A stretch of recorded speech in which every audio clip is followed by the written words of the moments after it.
Coming to you from deep inside the bowels of a great big empty.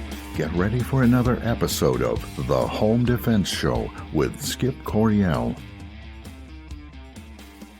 And that was Golden Glenn, the official announcer of the Home Defense Show, and I'm your host, Skip Coryell, author of 22 books, Marine Corps veteran, founder of the Second Amendment March, proud father of 7, grandfather to 19 and counting, and as a special bonus, I'm also madly in love with my own wife. My priorities in life are God, family, and country, in that order, and I hereby promise to never compromise on my convictions. I may go broke, but I'll never go woke. And joining me today is my faithful co-host, Sara Coryell. Hello. Oh, come on, you can do better than that. I'm glad to be here. Thank you. Tell them hello. Hello, everybody. All right, that's better. You know, I in the script there that I wrote up, I told you we were going to be talking about something specific. You did, yes. But I wanted to ambush. It was the cover, wasn't it? That was disinformation. I have a guess what you're going to bring up, though. I do. Oh, you do? I do. We have some mail from our listeners, and we've been getting a lot of mail from our listeners, okay? Especially since you started co-hosting the show, and they all say the same thing. No. And I wanted to share it. This one is from Andy. He commented from YouTube. That's where he listens to us. Okay. And he said he was talking about the show we did on new gun laws about to pass in Michigan. Are they good or bad? Andy says, another great show. In my humble opinion, Sara is an excellent addition. And we have gotten so many comments about how incredible you are. So what do you have to say about that? Well, thank you, Andy from YouTube, and thank you to all our listeners. So, yeah, hope we'll have another good show today. Yeah, well, I'm sure we will. But so, Sara, enough of that. Your humility overwhelms me. Oh, no. Why don't you tell us what we have on the show today? Well, today we are talking to Gabe Suarez, the owner and lead trainer for Suarez Tactics. Then, in the shootingclasses.com's self-defense report, we'll be talking to firearms instructor Jason Paletta from California. Yeah, I know you guys like Gabe Suarez. Gabe is the kind of guy where you either really like him or you just don't like him, right? He's kind of like, Sheriff Darleaf or Ted Nugent or someone. You either like him or you hate him. The vast majority of our audience, they like Gabe Suarez because he's kind of a no-nonsense kind of guy. I like interviewing him because, I teach gunfighting, basically. I teach civilian combat, and this guy has been in a lot of gunfights. And so he's like the E.F. Hutton of the gun world. When he talks, people listen, whether they like him or not. So that's going to be good. And Jason's always good out of California. California is, it's a strange place. What else can I say about that? But before we get too far into the show, let's thank our sponsors, United States Concealed Carry Association, shootingclasses.com, Center Shot Indoor Gun Range, and Apple Tree Media. All right, Sara, what's in the news today? All right, in the news, the Michigan House of Representatives escalated its standoff with Secretary of State Jocelyn Benson on May 22nd with a vote to hold her and the Michigan Department of State in contempt for failing to comply with legislative subpoenas requesting election training materials for county, city, and township clerks. The House's vote to hold Benson and her Department of State in contempt marks a new level of confrontation in a dispute brewing for months. House Speaker Pro Tem Rochelle Smith released a statement following the contempt vote, highlighting the House's persistence. For 7 months, we've given Secretary Benson every opportunity to sit down with us and discuss the training process for clerks and their staffs. I made my first information request in November of last year. Since then, we've gone back and forth repeatedly, as MDOS has blocked our access to the materials used to train our clerks and their staffs. Joining Smith at the podium were Representatives Ann Boleyn, Republican of Brighton Township, Chair of the House Appropriations Committee, and Representative Jay DeBoer, Representative of Clay Township, Chair of the House Oversight Committee. Smith, as a former clerk, had access to the requested information, so accessing it now should not be controversial, she explained. Our election law has changed so much in the last 2 years. It makes sense that Secretary Benson would have to update training materials in accordance with those changes in the law. However, training directives given by Secretary Benson have been deemed unlawful by Michigan courts 7 times. The vote stems from a series of letters dated May 16, 2025, from Michael J. Patwell of Clark Hill, representing the House, to Heather S. Meingast of the Michigan Department of Attorney General. These letters detail subpoenas issued on April 22nd, 2025, requesting specific records, including training materials, presentations, and communications from the Bureau of Elections, as well as documents related to Benson's 2024 election guidance on absentee ballots, voter registration, and election audits. The House Oversight Committee asserts its authority to request these materials under House Rule 36 and the Michigan Constitution, which grants the legislature investigative powers. Representative Smith, at the forefront of the issue, said, Secretary Benson has a proven record of failure, and the public deserves to check her work.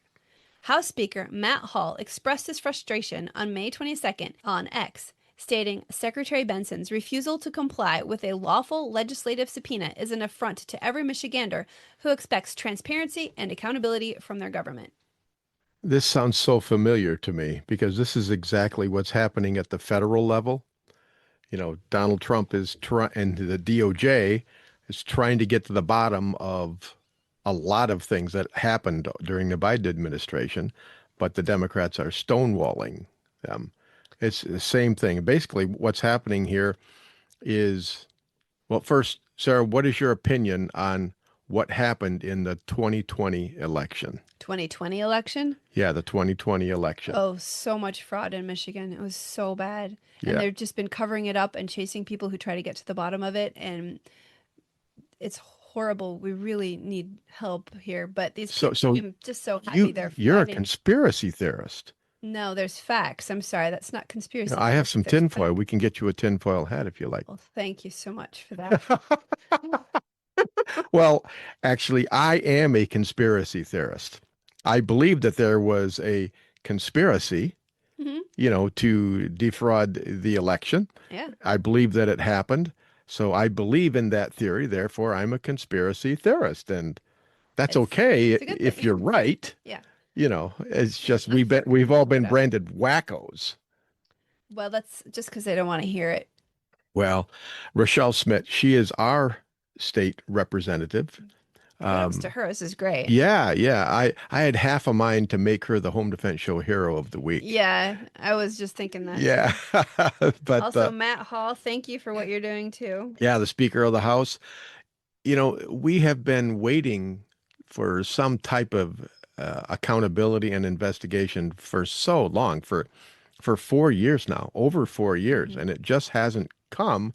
It's starting to come, and it's happened in a lot of other states where they're, kind of reforming their election laws, but it hasn't really happened here in Michigan because up until in December, January, when the new state house, the Republicans took charge, everything has been in the purview controlled by the Democrats.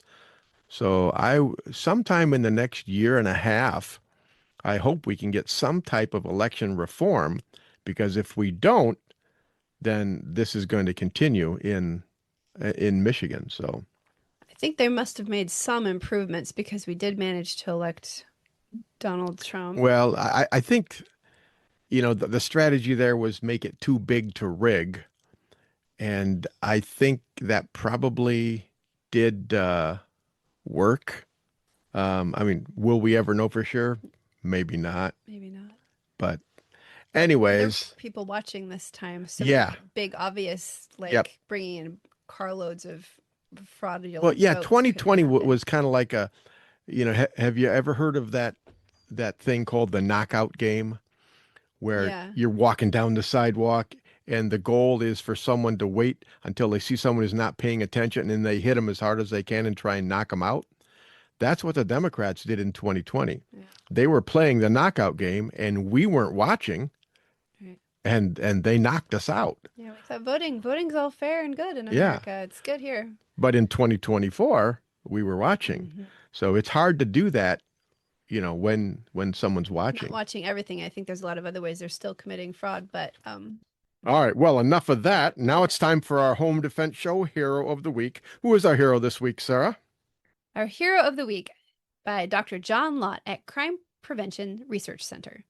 On May 28 at about 10 p.m., patrol officers responded to reports of gunfire near First Avenue and Union Street in Seattle.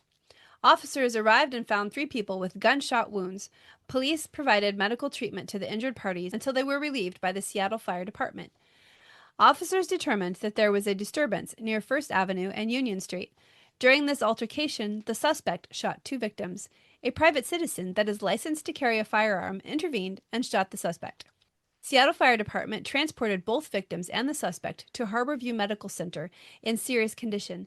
Despite all life-saving efforts, doctors pronounced the suspect deceased at Harborview Medical Center. Interestingly, not all the news stories on the attack mentioned that a concealed handgun permit holder stopped the attack. All right. So basically what happened is, here's what my theory on it, because these news articles, they don't give us a lot of details. No, they're short. It sounds like there were some young people there, some maybe teenagers, 20-something, something like that. And they got in an argument, a verbal confrontation, and the bad guy pulled out his gun and shot the 2 that he was arguing with. And then he tried to get away, but a bystander who was nearby, pulled out his gun and confronted the murderer, or the would-be murderer. So the thing that really struck me is the police response time on this was incredible. 2 minutes from the sound of shots. This is Pike's Place Market. They should have already been on site anyways. Well, they were close by, but still 2 minutes is not a long amount of time. But the point is, 2 minutes is too long to stop the murder. Right. We always refer to police as first responders, but they're not first responders. They're second responders. That bystander was the first responder. They're not there until after someone makes a 911 call, and then they show up, which is great, but they show up to solve the crime and apprehend the bad guy, draw chalk lines, and give CPR, which is all great, important stuff, right? Those 2 people's lives, probably. But the people who are best able to, save lives in a case like in an active shooter situation are the CPL holders that are already there, who see it happening and can actually intervene. And so that's what John Lott reports quite a bit. And Seattle, you went to college in Seattle. I did. I've been to this Pike's Place Market. Oh, have you? Oh, yeah. Well, I'm glad you made it out okay. Big thing. Yeah. There's a lot of people there. It's quite impressive people. All right. So, unfortunately, we don't know the name of our hero of the week, but he's from Seattle and he's a CPL holder. Seattle sharpshooter. How about that? Pardon me? Our Seattle sharpshooter. Okay. Seattle sharpshooter. Sounds good. Well, enough of that. What's coming up on the show next, Sarah? We got some good stuff here. Next, we are talking to Gabe Suarez, the owner and lead trainer for Suarez Tactics. Then, in the shootingclasses.com self-defense report, we'll be talking to firearms instructor Jason Paletta from California. All right, so Gabe Suarez, you are up next, and Jason Paletta from California, you are on deck. In the meantime, God bless and stay safe, and we will be right back.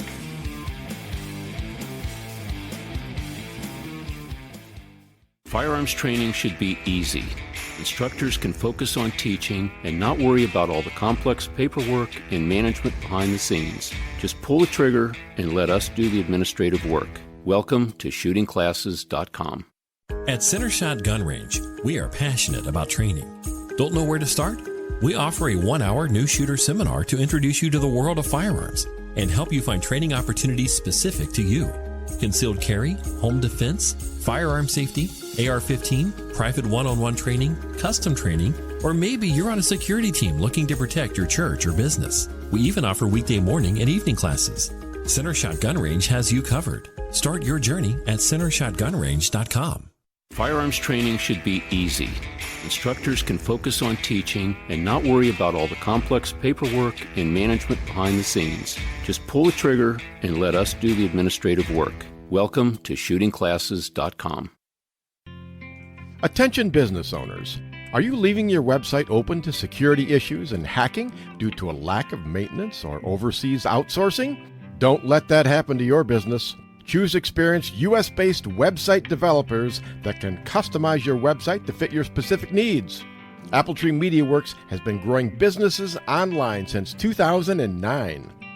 With over 80 years of combined experience, their team conducts constant research and development to keep up with ever-changing online threats.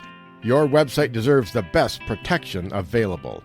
Call Appletree MediaWorks today at 877-977-1364 to keep your website secure and grow your business online. Or visit appletree.media. Avoid danger, save lives, and keep your loved ones safe. If this sounds good to you, you sound good to me. And I'd like to help you do those things. Avoid danger, save lives, and keep your loved ones safe.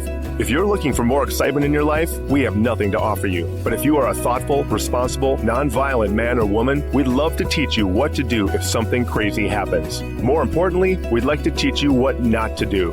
We currently have over 500,000 members. They are doctors and single moms and firemen and grandmothers and veterans and Democrats and Republicans and members of every faith. But the one thing they all have in common is that they know exactly what to do if something crazy happens. When you're with one of our members, you are safe.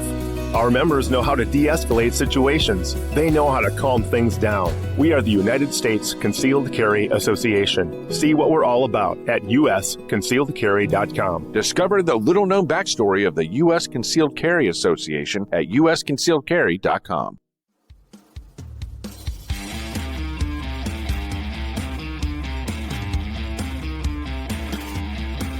The mere sound of his voice makes women swoon and men storm the gates of hell. Welcome back to the Home Defense Show with Skip Cordial.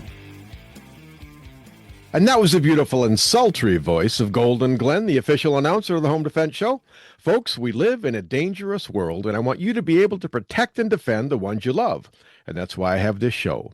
It's my way of empowering you to accomplish one of your primary jobs in life. You are a protector and a defender.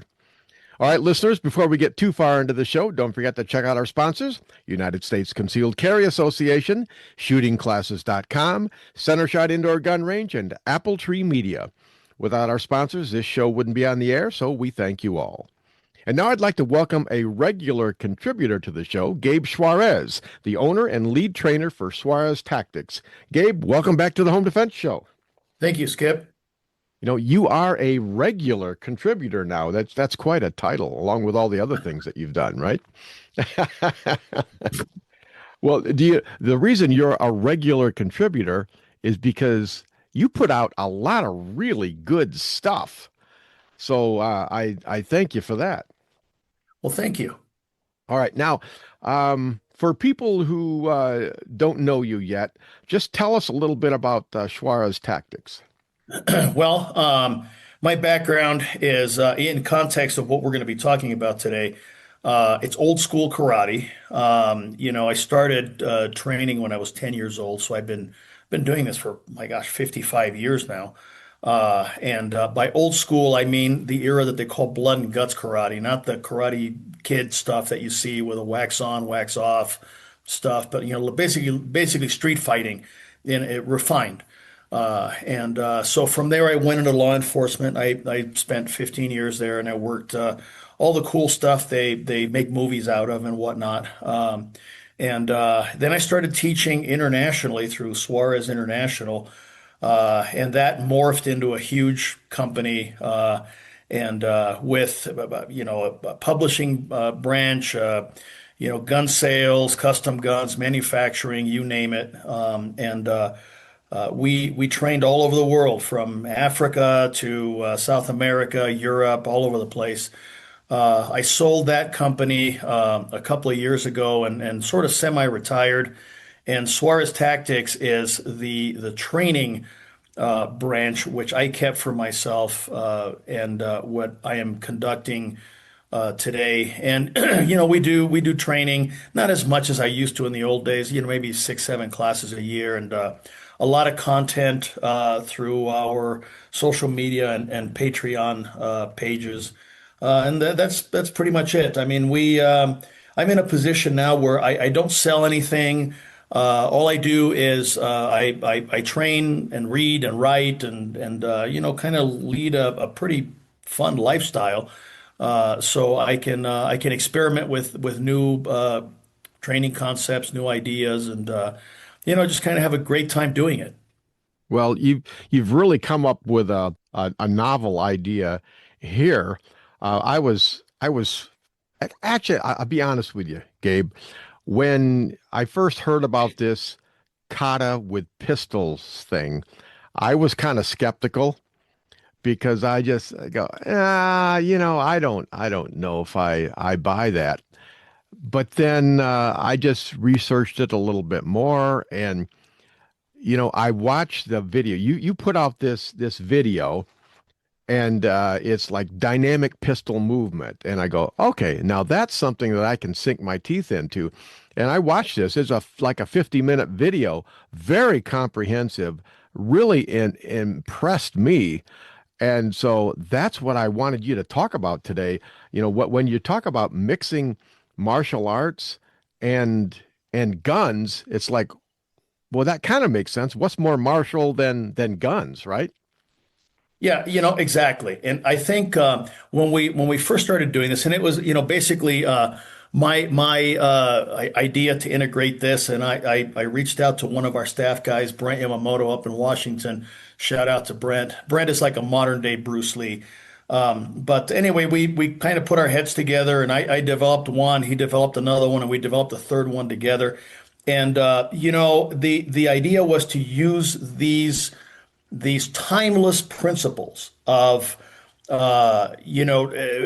training in context. In other words, the fight is, and we're talking fight now, not just necessarily gunfight, but it could be a fist fight, it could be a fight between countries, a war, so to speak.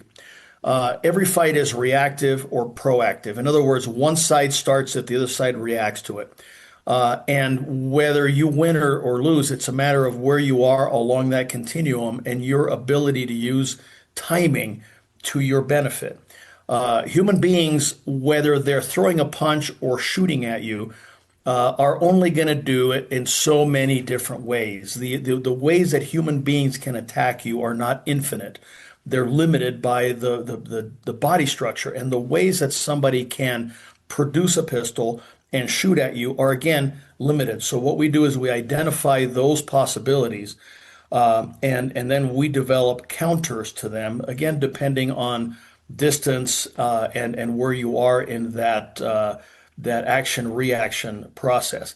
What the templates of movement do, and the template of movement is basically just another way of defining kata, right?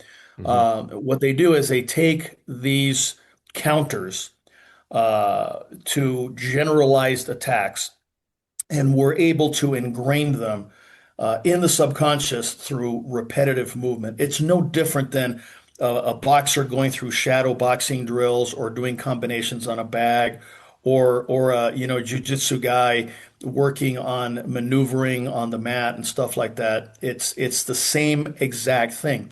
I recently posted a video of the Blue Angels. Everybody knows who they are. Going through a process they call chair flight, where they sit in a chair, they close their eyes, and they mentally and verbally go through the maneuvers that they execute in the airplane. And in talking to some of my students and staff members that were combat aviators, they said, yeah, we used to do that all the time. That is, in essence, a flight kata. So we're doing the same thing, the same concept. We're taking these old school training concepts and we're applying them to the modern world. Today, people fight with guns. And so why not use these same concepts to develop the reactive side of the house for gunfighting? Yeah. Yeah. I think you're really onto something. And to me, when I got done watching that video, my first thoughts were, this is a game changer because this changes everything. Most of us are familiar with, the OODA loop, decision-making process in combat, right?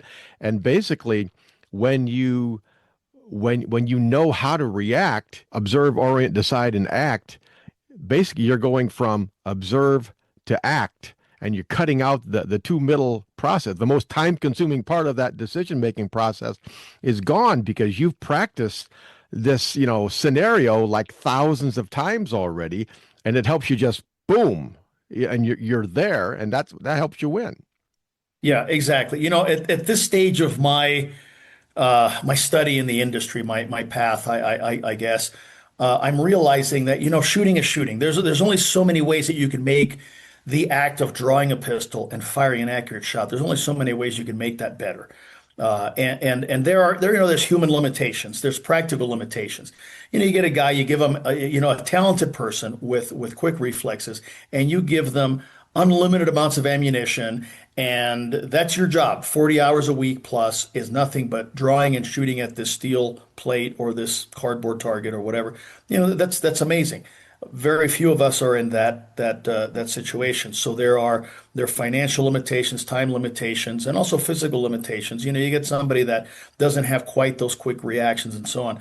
But my point is that it's not so much about shooting. I was in a lot of gunfights and things of that type of nature when I was in law enforcement, and none of them were decided by somebody's speed. What they were decided by was how fast somebody could think. And so what these training methods that we're doing, that we're developing, what they do is they allow you to think faster, to process information faster, and to arrive at a point of decision faster than somebody that has not undergone this training. In addition to the templates, I have a 4-hour discussion that it involves, in essence, hacking the loop, hacking the OODA loop. And what you mentioned earlier, going from observe to act, it kind of, but not exactly. So what we do is we take the orientation of the decision phase, and we're able to shrink the time necessary. So in essence, what you're doing, instead of going all the way around the traffic circle, we're kind of cutting a path over the top, right? Mm-hmm. So yeah. you can get to the conclusion of things a little faster. You're still orienting, you're still deciding, but we streamline that process. And then, having done that, we also streamline the physical process through this contextual repetition of the drill. And not only that, but then periodically you go out on the training field with your training partners using some sort of force on force analogy to the firearm. So you're not shooting live rounds. You're training force on force, and you go through these drills live with increasing levels of pressure, and that itself is amazing when you realize that I can stand here facing this guy and allow him to draw, okay? And not only will my execution of this movement cause him to miss with his first shot, but I get to shoot him 3 or 4 times before he's able to adapt and get back on me. That's insane, but we see that repeatedly when we do the force on force material. Yeah. Gabe, that just suddenly reminded me of a saying, a maxim or whatever. I used to hear it a lot. And the saying goes like this: you can't outdraw a drawn gun. And when I first heard that, my first response was, well, I'm not sure that's true. And then I just set about to go, okay, well, can I outdraw a drawn gun? And what's your take on that? So the gun is not the danger. The mind that's controlling the hand, that's controlling the gun, is the danger. So if I can outthink that mind, I can defeat the drawn gun. Yeah. And that is, again, with an understanding of the way human beings process information, the way the human mind reacts and the lag time between thought and action. If you understand that and you have these skills that we're talking about, you can very easily outdraw the drawn gun, or out fight, or out whatever, outmaneuver, however you want to deal with it. You can defeat that problem. It's not the Kobayashi Maru. Now, if you try and use range-based, shooting focused solutions to that, yeah, it's not going to work. But what we've done is we've realized the art of gunfighting does not begin and end on the shooting range. The shooting range is a very, very small piece of that pie. There's a huge other pie that involves training the mind, training the way you process information, training yourself to move, training yourself to fight basically in the same way that people have been fighting for ages.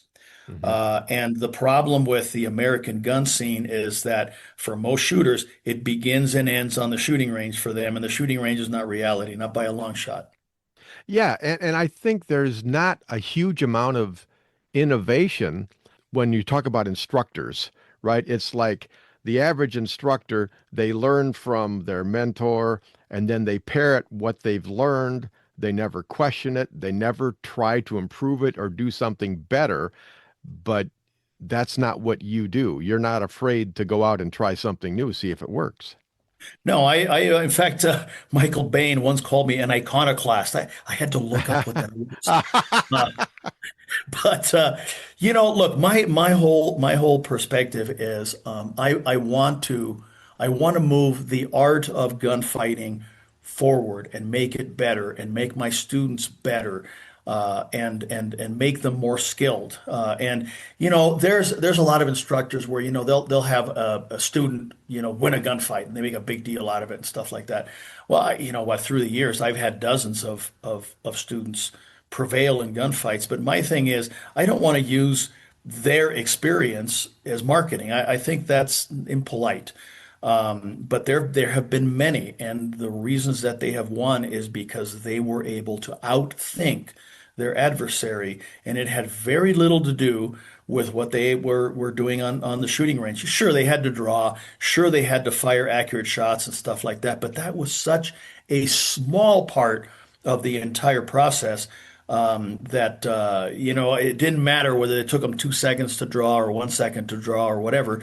Their ability to get their mind there, to maneuver, to use tactics and all those things to their advantage, that was a deciding factor. Yeah. But the other thing is you mentioned that when I used the word kata, right away it kind of took you to a place where you're thinking, oh, this is this is old stuff. We don't, this isn't what we want to do. And for the longest time, the gun community too went there whenever somebody mentioned point shooting. And I think that in order for us to develop and become better at what we do, we have to maintain an open mind, because there are things that our forebears figured out and did better than we do. And how silly of us to think that we created all of this and that we're better than them because we have smartphones and Zooms and all and red dots on our pistols and all this sort of thing. They figured out a few things, and not only the gunfighters, but also the martial art fighters from the East, that we would do well to take a second look at. Yeah. Talk a little bit about the square range, the traditional way of getting off the X, juxtaposed to what you propose. Well, okay, so I remember I was a child of two cultures. I grew up in martial arts. I had no interest in baseball, football, or none of those things.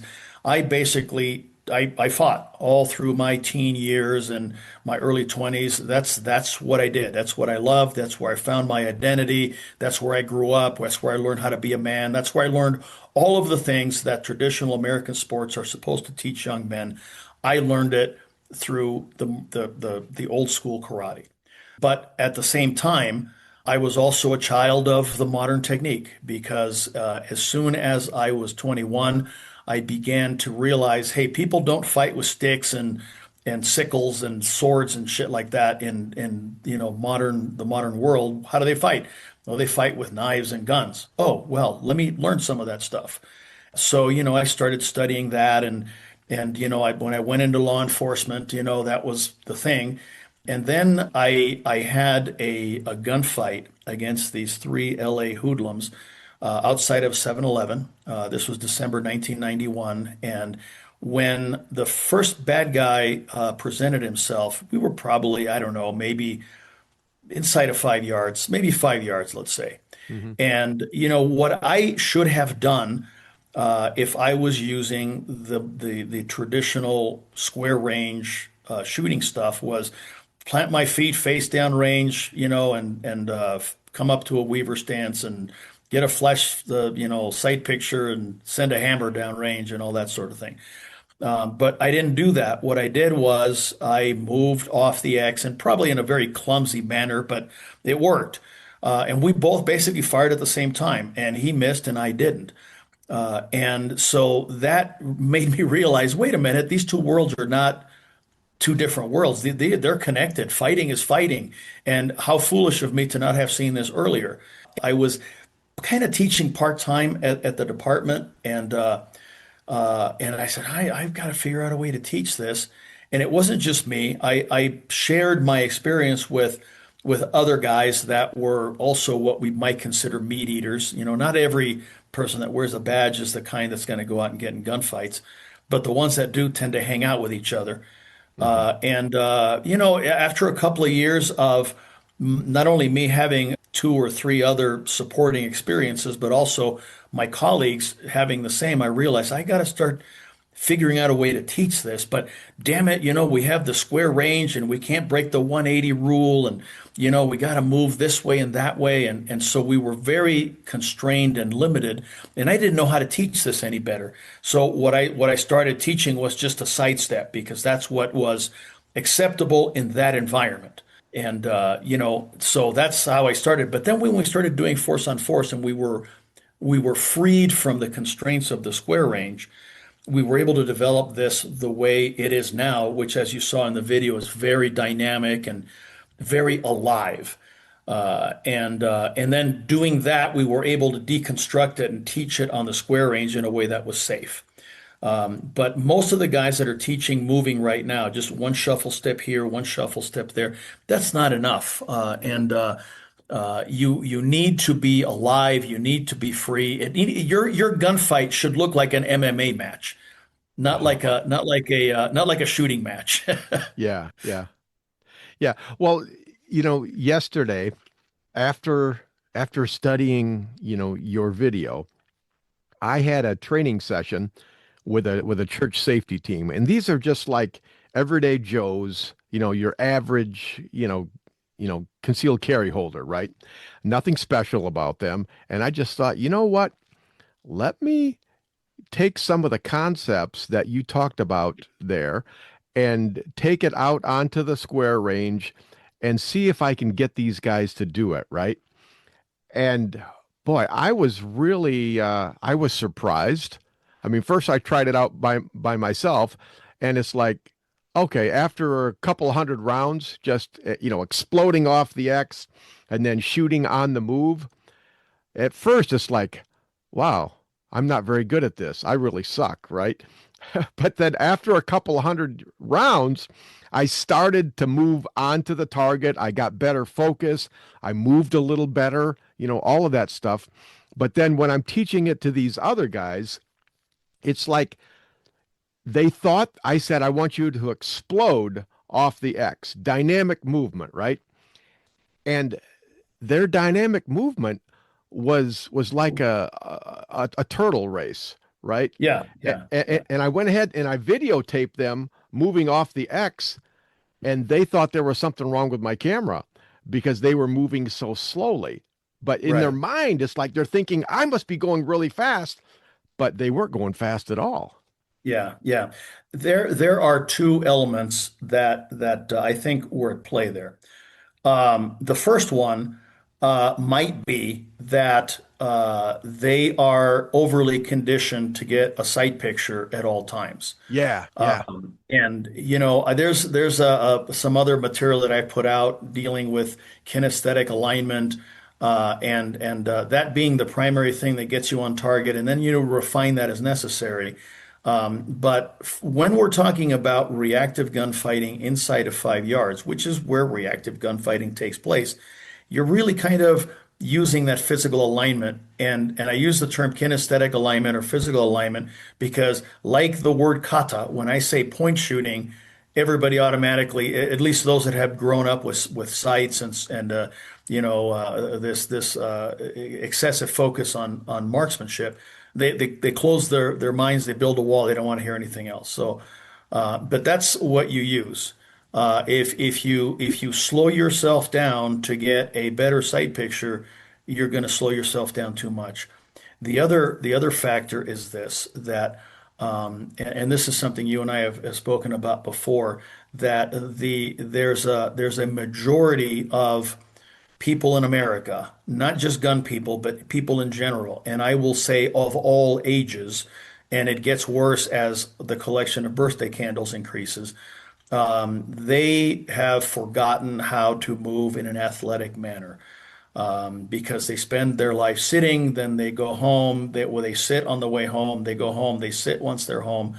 And what needs to happen, not only from a combative perspective, but also from a longevity and quality of life perspective, is they need to be able to get out and move and develop some agility, and they should be able to explode into action and sprint and do all these things without falling and breaking a hip. yeah. And that is a part of the process. So, it's not just about, hey, I'm going to go and I'm going to buy this SIG 365 and stick it in a holster and take a CCW class and I'm good to go. I'm a, well, yeah, not really. I mean, that's like buying a piano and learning how to play chopsticks on it or something. Go, well, I'm a musician. No, there's more to the story there. And physical fitness, I think, is a huge part of what everybody should seek, and that will only make your ability to prevail in a fight better. Yeah. One of the things that I say all the time that is from you is a healthy, fit person fights better and is harder to kill. I don't know where you got that. Maybe you made that up yourself, but that sums up pretty much the last half of what you just talked about there. Indeed, yeah, and because I like giving credit where it's due. Actually, I got the concept of that from a guy named Mark Ripito, whose program is called Starting Strength, which I did some years ago. And what he said was, strong people are harder to kill, and that was it. My Yeah. other aspect was, well, and they're better at killing. But again, I think that too many people, they kind of live slothful lives, and they'll buy a pistol and they'll stick it in a holster and think they're good to go. And maybe they are for a low quality opponent, or if they are always going to have the opportunity to be proactive in the fight. But if things don't go according to plan, their physical resilience, their ability to move, their level of fitness, their level of strength, and their understanding of how the human mind works and how to get ahead of it and how to hack the OODA loop and all the stuff that we talked about. That's what's going to make up the difference. And boy, that makes life a whole lot more interesting than just going out and playing pickleball. Oh yeah, yeah.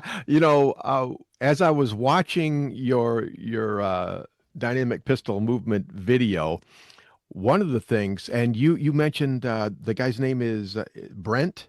Brent, yeah. Yeah, Brent. I tell you, that guy, he's incredibly fast. It's like when he drops his butt down onto the ground, I'm saying, okay, did we skip a couple of frames there? Because it's like that guy is fast. He just went down really fast, and I thought, if I did that, I'd probably pull a muscle or something. But that it's challenged me and inspired me to become more flexible and to be able to do movements like that. And I think this whole idea of pistol katas, where the kata is done slowly, but once you get the the movement's down, just like, in martial arts, you can gradually speed up until you get to the point where it's muscle memory. You don't even have to think about it anymore. Right. And the three templates that we have, the first two anybody can learn and anybody can do. You don't have to be an athlete or anything like that to do them, because all they involve is just the ability to move, just the ability to move quickly in a short burst for a short distance. Mhm. Okay. The ability to change directions quickly and to draw your pistol and bring it up into action while you're doing this. So it's very, very simple. And the third one is much more involved. But by the time you start learning the third one, you've got a pretty good grasp of this, and you hopefully by then you've developed a little bit of physical agility and so on. And if you only learn the first two, that will solve probably 90% of the reactive problems that you're going to face. Yeah. Well, when I was watching the kata about changing levels, here's what I was thinking. Basically, you're lowering yourself down, you're getting down on the ground on your butt, maybe even on your back, right? And I can remember thinking, I can see a place for that, but then I thought to myself, that's just too bizarre. I mean, I don't know what I'm doing. It's like it runs counter getting on your back. Now you're on the ground, and it's like, how do you get up? Because we're taught that the last thing you want to do is be on your back on the ground during a fight. So talk about that a little bit. Well, the last thing you want to do is be on your chest on the ground during a Oh, fight. yeah. That's true. That's true. That's Yeah. worse. But so the background of that particular concept, it is a martial art concept. How does it relate to gunfighting? All right, there are circumstances where you have no ability to move lateral. You're just, between cars, in a very narrow hallway, things like that. So we wanted to address that. The introduction of the changing levels protocol came about 10 years ago now.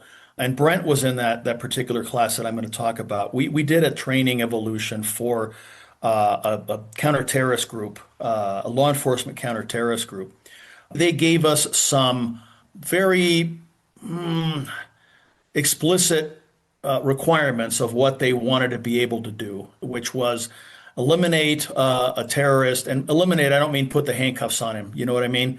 Eliminate a terrorist in a crowd with little to no collateral damage from other people in the area. And it had to be done very quickly because it would be a rather explosive situation, between the lines comment there. And so, I got together with Brent and Greg Nichols and a couple other guys on my staff and kind of brainstormed this. And the move that we taught them was where you bypass the bad guy and you turn and you take a knee and you shoot up into his head from a lower position. So, ideally, there's no guarantees, but ideally the round, remains in the skull. If there's overpenetration, hopefully it doesn't hit anybody, in the immediate vicinity and so on.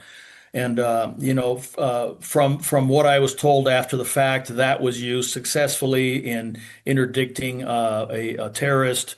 And everybody lived happily ever after except, the bad guy. Yeah. Anyway, so the other part of it is, again, if you're in an environment where you are reactive and you are not close enough to go hands-on, you're in that gray area where it's, you wish you were closer, but you're not. And here it is. Here we go. Where do you go? Well, you can't go sideways. I haven't figured out levitation yet. So the only way to go is down. So how can we work going down to the ground in a way that doesn't injure you, that puts you in an advantageous position And then how do you regain your feet once the fight has been concluded? And so that's what we teach in that particular template. We've proofed it in force on force, and it works well. Again, the more agile you are, the better it works. Yeah. Well, we were discussing that last night with the my church safety team, right? And one of the comments that they made was, "Hey, you don't want to be moving and shooting when you're surrounded by innocent people because you're less accurate." And my response to that was, "Okay, practice and get better." But Yeah. then there's an application for that. You talked about the counterterrorism unit. When you drop down like that and you're shooting up, at an angle, that really mitigates a lot of the collateral damage. And I would say that particular thing, maybe an active shooter, you're close in, you've got people, innocent people beyond the target. That would be an excellent application for that. Yeah, absolutely. And then on the other note, you mentioned the shooting and moving stuff. One of the aspects of the quality course, I guess, that you'd call it, that I taught these guys and that I use now in my own, weekly training. And, I'm going to teach a class this weekend, and this will be a part of it. We teach advancing and shooting. And the application of that is, okay, so here you are, like with the context of the church security group, for example. Okay, here you are, and there's a bad guy there. He's 25 yards away, and there's people running around screaming and whatnot, and he's shooting. Okay, now you can't shoot him from where you are because of the mixed environment. You don't have a clear line, or let's just say you don't have a clear line to your target of any definite period. So, you may have one now of, oh, here's, Mrs. Jones crossing in front of him, and oh, here's the pastor and the kids running in, right? So the only thing you can do at that point is close the gap, advance on the bad guy, and at some point, a window will open where you can now start putting rounds into his face. Or his ear, or whatever happens to be open to you in that situation. But you're not going to do it by standing still. You have to close the gap. You have to move through the sea of people and get to a point where you can continue advancing on him and shooting. And there's a skill for that. In fact, we practice this on head targets, face targets, which they have a 5-inch circle in the face areas. This is where you want to hit. We shoot from 10 yards to 3 yards. And again, once you learn the skill, it's not a difficult thing to do. I just see this as something it's given me something very important to do. It's like, this is the next thing that I want to learn how to do. I'm thinking what I'm going to do is, I've got, like a Glock Model 44, just a 22 caliber pistol. It feels like a Glock, a little bit smaller, but I'm thinking to get really good at this, I need to put about 20,000 rounds down range. And I can afford the 22 ammo, but all the 20,000 rounds of 9mm ammo, that's outside my pay grade. So I'm thinking I'm going to do some work with that. And then I'm going to memorize these katas that Yeah. you show in the video because, man, I see a great potential for that. So, hey, I just want to thank you for developing that and opening that up to us. Well, thank you, Skip. I'll tell you what, don't spend that 20,000 rounds so quick because you can develop a lot of really good applicable skills just working dry. Okay. I spend about a half hour every morning in dry practice. Again, everybody thinks, oh, Gabe goes out and shoots 1 million rounds a year. I don't have the time to do that. I've got other things that I got going on in my life other than being at the range every day. I do get out once a week when I can, and what that is, that live fire session is a verification of my dry practice session. So, dry practice is where I develop and maintain and polish all my skills. Live fire is where I verify they are where I want them to be. Awesome. Awesome. All right. Well, we're out of time, Gabe, but tell people how they can find out more about you and how and where they can get this dynamic pistol movement video, because I think it's awesome. Thank you. The main places that you can find me My main focus right now is Patreon, and you can find me at patreon.com/Suarez Tactics. So that's Suarez Tactics, Tactics. I've got varying memberships. I think you've got a page as well, Skip. But there's a free membership there. You can just log in and it's there. And I have some material for the free members, and you can buy the templates and the various online training courses as a free member. And of course, if you want more stuff and more access to things, there are paid memberships as well. My training site is SuarezTactics.com. But there's nothing there that you're not going to find on the Patreon page. So I would guide you there first. Patreon.com/Suarez Tactics. All right, awesome. Gabe, I want to thank you very much for being on Home Defense Show today. Yes, sir. My pleasure. All right, this is Skip Coryell on Home Defense Show. Coming up next, we'll have the shootingclasses.com self-defense report with firearms instructor Jason Paletta from California, where we get some expert advice on the details of self-defense. During the break, I want you to log into rumble.com and search on the Home Defense Show. I posted a series of entertaining and educational videos there just for you. Check them out, and don't forget to like, share, and follow. God bless and stay safe, because we will be right back. Firearms training should be easy.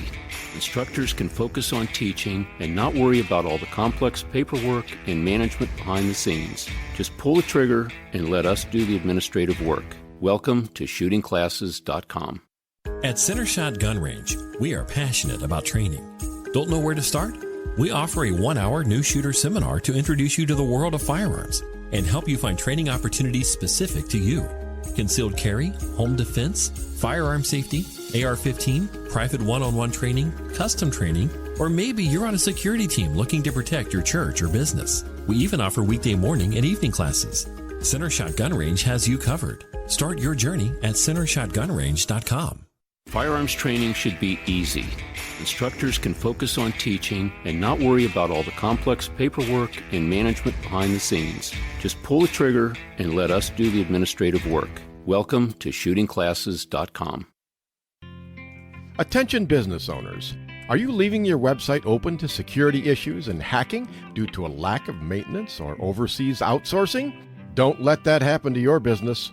Choose experienced U.S.-based website developers that can customize your website to fit your specific needs. Appletree MediaWorks has been growing businesses online since 2009. With over 80 years of combined experience, their team conducts constant research and development to keep up with ever-changing online threats. Your website deserves the best protection available. Call Appletree MediaWorks today at 877-977-1364 to keep your website secure and grow your business online. Or visit appletree.media. Avoid danger, save lives, and keep your loved ones safe. If this sounds good to you, you sound good to me. And I'd like to help you do those things. Avoid danger, save lives, and keep your loved ones safe. If you're looking for more excitement in your life, we have nothing to offer you. But if you are a thoughtful, responsible, nonviolent man or woman, we'd love to teach you what to do if something crazy happens. More importantly, we'd like to teach you what not to do. We currently have over 500,000 members. They are doctors and single moms and firemen and grandmothers and veterans and Democrats and Republicans and members of every faith. But the one thing they all have in common is that they know exactly what to do if something crazy happens. When you're with one of our members, you are safe. Our members know how to de-escalate situations. They know how to calm things down. We are the United States Concealed Carry Association. See what we're all about at usconcealedcarry.com. Discover the little-known backstory of the U.S. Concealed Carry Association at usconcealedcarry.com.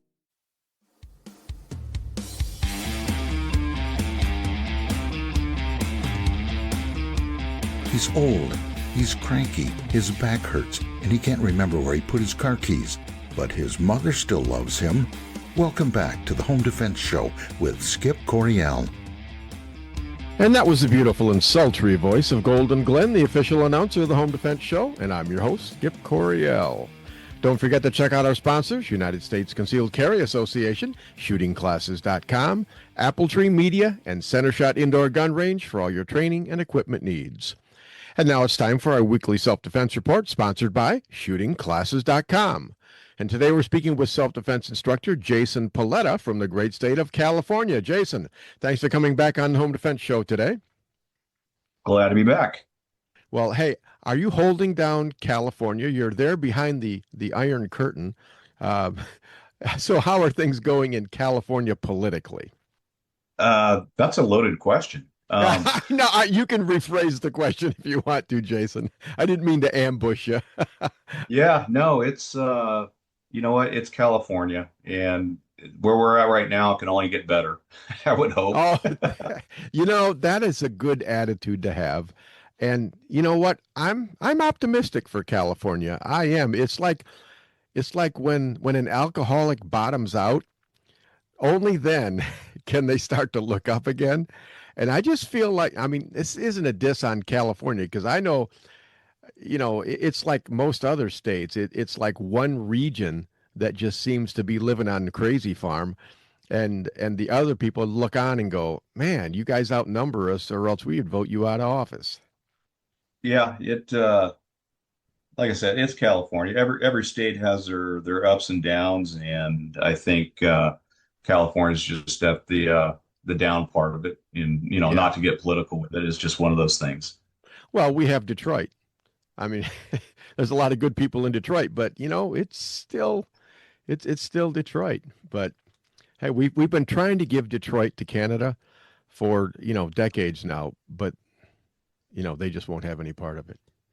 All right, shall we hop right into this article, because this is kind of like an action adventure here, crime that we're going to be talking about, Jason. Yeah, let's do it. All right, this is out of San Francisco, California, right there in your backyard there.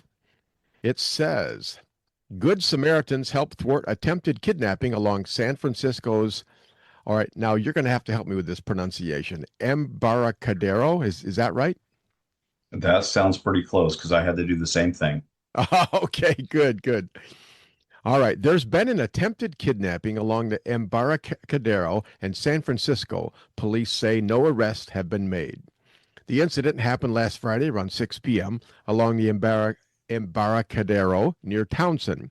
Good Samaritans came to the rescue of a grandmother and her 2-year-old granddaughter. It wasn't until the attacker, was starting to scream obscenities and really vulgar information about this baby that things felt like they took a turn, said Alyssa Zionic. Alyssa is describing what happened when she watched a woman begin screaming at, then attacking a grandmother and her granddaughter, forcing the grandmother to do all she could to protect the child. She was like throwing her whole body, protecting this baby, like the baby was in front of her. She kept her shoulder to the attacker, so she was getting hits from the attacker, like the push, pull, and yes, the attacker had hands on that baby.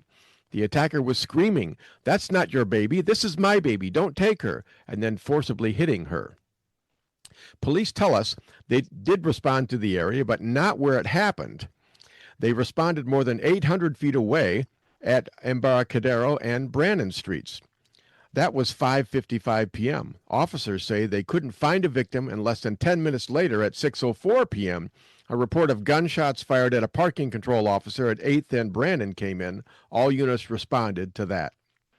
Quote, I gave the exact location between Brannan and Townsend along the Embarcadero and that there's an active attempted kidnapping, but there was no response.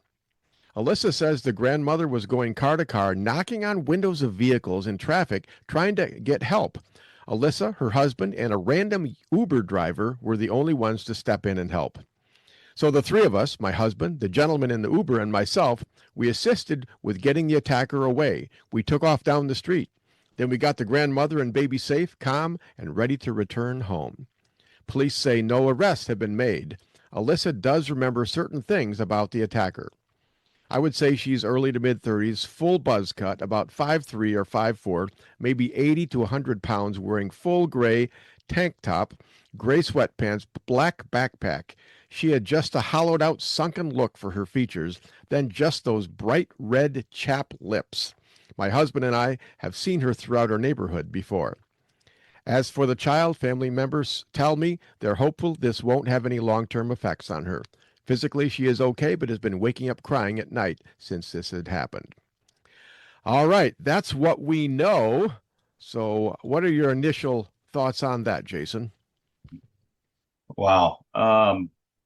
It's not the normal that you'd see. It's not the robberies or, the thefts and stuff like that. This is actually somebody trying to take somebody's child.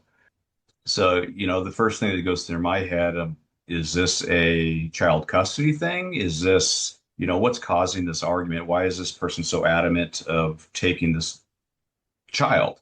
And then I start thinking about the other side of it is, okay, well, this lady that's trying to take the child, the suspect, what kind of mental health issues are we having here?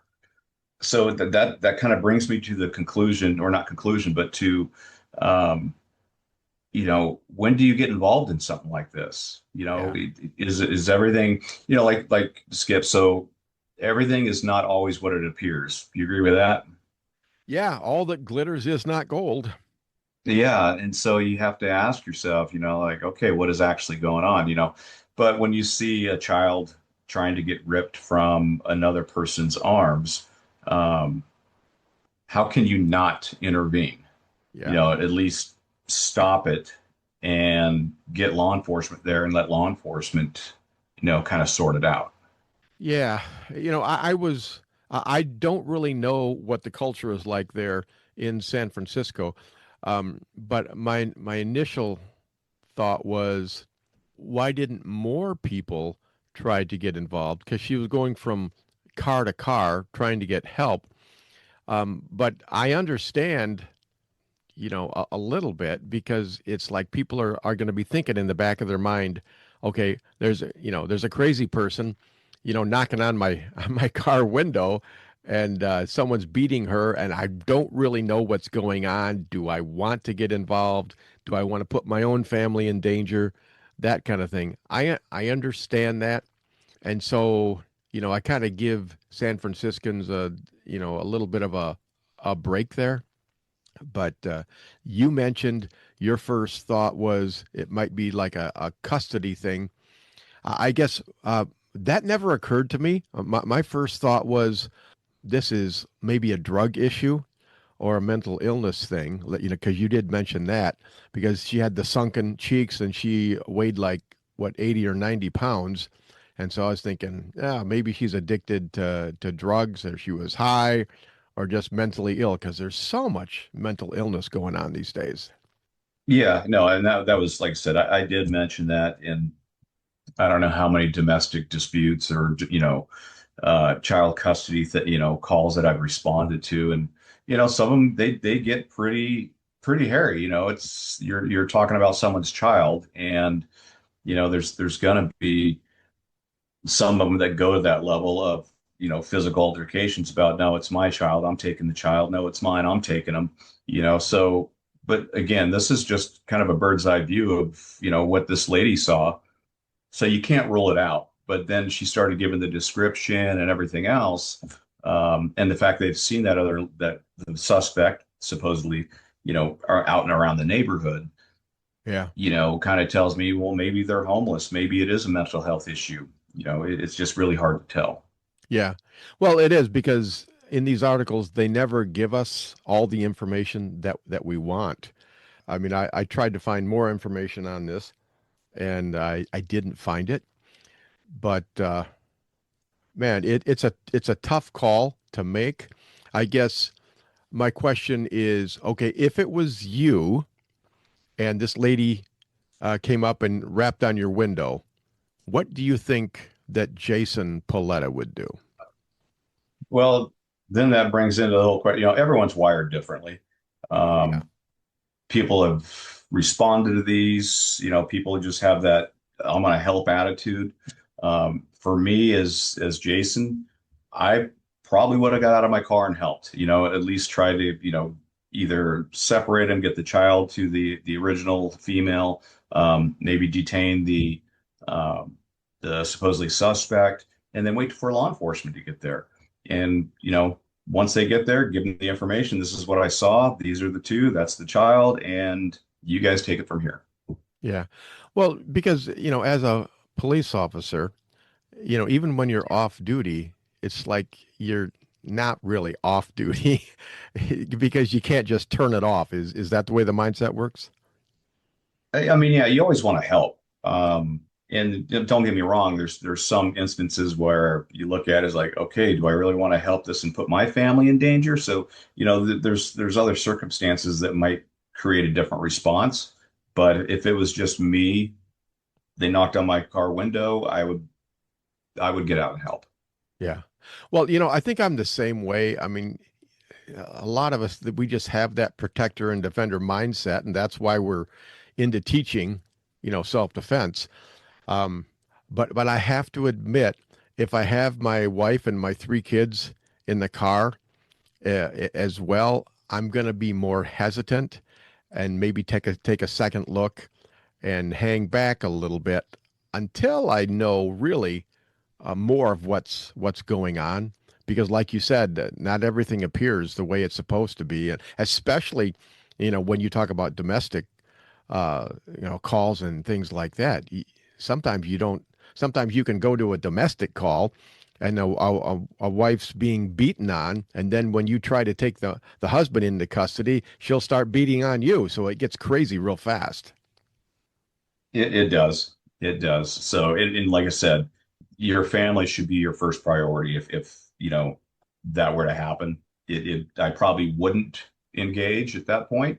The best thing that you can do is be, the best witness you can be, and definitely provide a statement to law enforcement. Yeah. Now, the flip side of that is if these three people hadn't gotten involved, boy, we really don't know what would have happened. I mean, the grandma could have been beaten worse than she was, or she may have gotten, a hold of that 2-year-old. You can answer this question better than me because you were in law enforcement. Are you still in law enforcement or not, No, I Jason? just retired. I Oh, just retired. Congratulations, Jason. Thank you. That's great. What is it like in California? Because another thought that occurred to me is, I'm thinking, okay, why is this woman trying to take this 2-year-old? And one of the things that I wondered about was, if she has a drug addiction, is it possible that she's taking this child and then selling it to organized crime or whatever, or something like that? Because I just can't imagine why she would even want the child. What do you think about that theory? I mean, that's always a possibility, but looking at what we know, it seemed, from the description, yeah, there is some mental health there. So who knows what would happen if she would have got that kid? Even though, child trafficking is huge, back here or out here, that's just one of those questions I don't think we'll ever be able to answer. But also, from the witness's statement is like they've seen her around the neighborhood, tells me that, okay, so she frequents that place. She's probably from there. It very well could be a mental health issue or, Yeah. like I said, a drug abuse issue. Well, the homeless population, correct me if you think I'm wrong, but it seems to me they have a higher than average rate of mental health issues. So here's how I break down the homeless issue in California. I would say probably approximately 70% of the homeless in California want to be homeless. They don't want to pay, taxes. They don't want the overhead. They want to live their life. They want to be left alone. And then you have the other 30%, which is going to be your mental health, your severe drug addicts that, want help, can't get help, don't know how to get it. And then you have your veterans and people like that just can't get the right help. So it's hard saying, the mental health is definitely a big part of it, though. Yeah, and they seem to like California. Uh, I'm guessing that's probably because of maybe the weather. And is there something that California does politically that draws them in? Like any state, they have state programs, and some state programs are more lucrative to homeless than other states, so it could be that it's easier to get help, free handouts from different states, which would, drive a population if they can get free handouts, then obviously they're going to migrate towards that area. Yeah. Well, that makes sense. Here in Michigan, it seems the homeless population seems to go up and down. And it's like right around November, December, you just don't see very many of them around anymore. And I guess I just figured, okay, they're winter birds, right? I mean, they're up here during the warm months, and then they go down to Florida, in the winter months, just like the rest of the population does. But I can't prove that because, we don't have any data on that. Right. And like I said, they're not stupid. They're going to go where life is going to be easier for them. Yeah, makes sense. Because it's a community, right? They know each other. They talk to each other. That makes sense. I was looking up some stats, and it says missing and abducted children. It says every 40 seconds a child goes missing or is abducted in the United States. Approximately 840,000 children are reported missing each year, and the FBI estimates that between 85 and 90% of those are children. While most reports of missing or abducted children are resolved within hours, many involve situations where a child goes missing permanently or for an extended period of time. Boy, it's just That's a lot. every 40 seconds. But that includes runaways, family abduction, non-family abduction, all of that stuff. So, but that's every 40 seconds. That's a lot. While we've been talking, there's been a couple of dozen children come up missing. Yeah, reported. Yeah. Well, one good reason to keep tabs on your kids. I mean, my kids are teenagers now. I've got, a 14, 15 and a 19-year-old that still live at home. And it's like, I watch them like a hawk.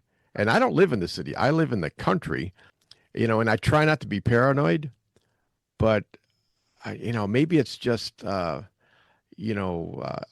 work in this business where I'm just tuned in to crime all of the time, and so I'm just more aware of it. But I wish I could be naive and innocent, and just go through life, thinking about unicorns and pixie dust and sugar plum fairies. But I don't seem to be able to do that, Jason.